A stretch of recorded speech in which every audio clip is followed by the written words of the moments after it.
Hollywood may have its star home tours, but here in the Silicon Valley, we have the tech pilgrimage. Every day, hundreds of tourists come through Apple, Google, and Facebook to get their pictures taken in front of the corporate headquarters sign and to shop at the corporate store. This began in the early 2000s when CEOs like Steve Jobs and Mark Zuckerberg became celebrities, and it's now snowballed into a giant tech tourism. Today, we're going to do our own tech tour.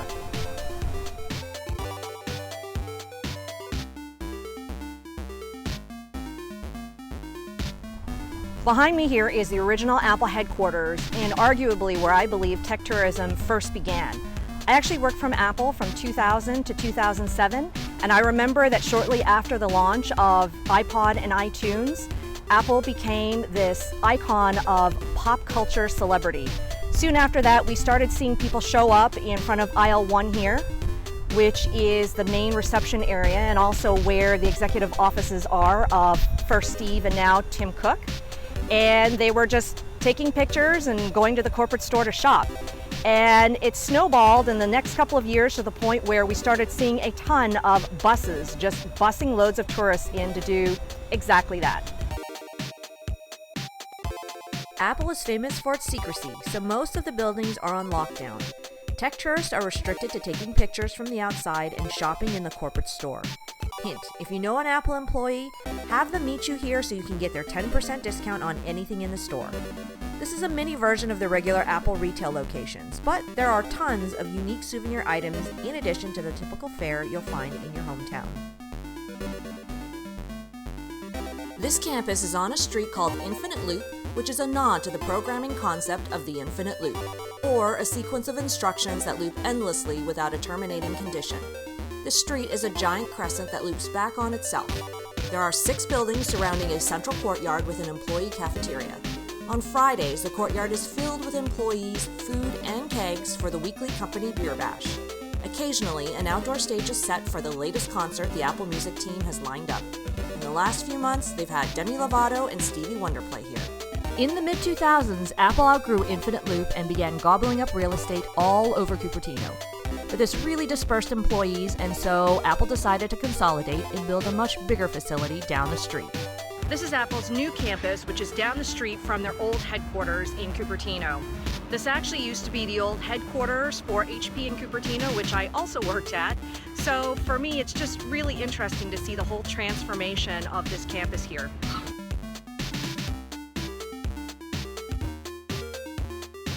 The building is a gigantic circular shape and dubbed the spaceship by locals. The curved panes of glass make it a technically difficult structure to execute. Personally, I think this is the best expression of the original Infinite Loop concept. This new location will have a separate visitor center across the street featuring a corporate store and cafe so tourists can enjoy in peace and not get in the way of busy employees. Up north of Cupertino is the Googleplex in Mountain View. It's a sprawling campus made up of a variety of different existing office structures totaling about 3.1 million square feet of office space. Google is probably the most friendly to tech tourism with greeters and lots to see. This is the main campus of the Googleplex. These buildings used to be SGI or Silicon Graphics, a now defunct hardware company that used to sell hardware to enterprises. You'll best know this campus from the movie The Internship, starring Vince Vaughn and Owen Wilson, with its nap pods, the open floor plans, the sand volleyball courts, and of course the 19 fabulous gourmet free restaurants. You're free to wander around the campus, although the buildings are off limits unless you're accompanied by an employee. The main campus is plenty to see. It's constantly bustling with visitors attending community activities like the recent Technovation competition, lots of quirky architectural and landscape elements, and tons of sculptures and landmarks for great photo ops. If you have the energy, walk or drive the campus extension to appreciate just how large and sprawling the company is. The larger Googleplex is in a continual state of expansion, and the new North Bayshore complex will include a visitor center. In the meantime, you can visit the temporary Beta one that has a corporate store. Let's go in and check it out.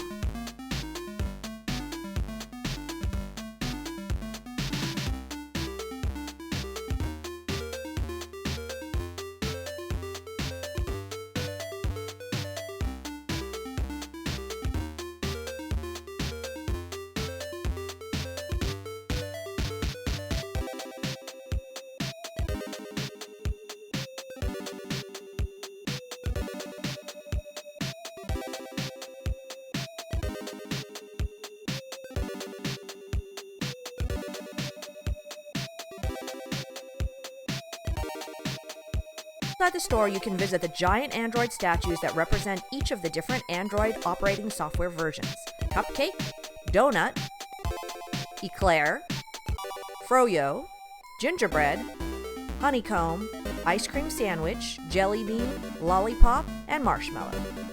On the main campus is a T-Rex statue named Stan that was purchased at a charity auction in 2006. Wander down to the GAR field, or Google Athletic and Recreation Field, where employees have use of soccer, tennis, and basketball facilities. These are generously open to the public in the evenings and on the weekends. And of course, keep an eye out for the colorful Google bikes that employees ride around between buildings. Incidentally, these get taken off campus all the time. I've seen them randomly at the supermarket and parked in front of people's apartment complexes. For the luxury experience, there are also guided tech tours. So I work for Incredible Adventures, and we just started a new tour this year doing Silicon Valley. We go to the Googleplex, and we go to Facebook headquarters, and a couple other places. And it's a new tour this year because tech tourism is becoming such a big thing that we are having a lot of people calling into our office asking if we offered these kinds of tours. So we went ahead and tried to meet that demand by adding this tour. So it's a lot of fun, and people seem to love to see these places that they use on their phones every single day. And now they get to see where all the magic happens. So it's a win-win for all of us. Heading north, we're going to make our last stop at Facebook's HQ. It's located in Menlo Park next to the Ravenswood Open Preserve in what used to be the Sun Microsystem campus. This is the least tourist-friendly, so expect to spend 15 minutes tops here. Let's take a loop around One Hacker Way. From the outside, it kind of looks like a random collection of mismatched buildings. This is purposeful, and the objective was to make it look like Disney Main Street. Tourists can't access the phenomenal inner courtyard, which is modeled after downtown Palo Alto. The inside-facing sections are all stores that employees can use for free. There's a health center, a bank, a barber, a music studio, a video arcade, graphic services, a woodworking shop, bike shop, and a dry cleaners. There are also 9 free restaurants, a Phil's Coffee, and a gourmet sweet shop. The pavement of the main plaza reads "Hack from the Sky." Facebook also has its own set of employee bikes, but they're Facebook Blue and much newer. Across Willow is a new building called MPK 20, which stands for Menlo Park Campus Building 20, that was designed by architect Frank Geary. True to its California inside-outside architecture, the structure is light and airy and combines elements of the nature around it, including a rooftop park. If you want to extend your tech pilgrimage, there's Oracle up in Redwood Shores with its beautiful lagoons and tourist-friendly cafe. In the last few years, Tesla has also made the list, and it's got a great showroom that you can browse. And if you are in the market for a car, they'll even let you test drive one. Always the best way to do these pilgrimages is if you know an employee who can walk you around and take you to lunch in the cafeteria. If you've done the tech pilgrimage before, please do share your favorite places and tips and tricks in the comments below. Till next time, peace out, Geeksters.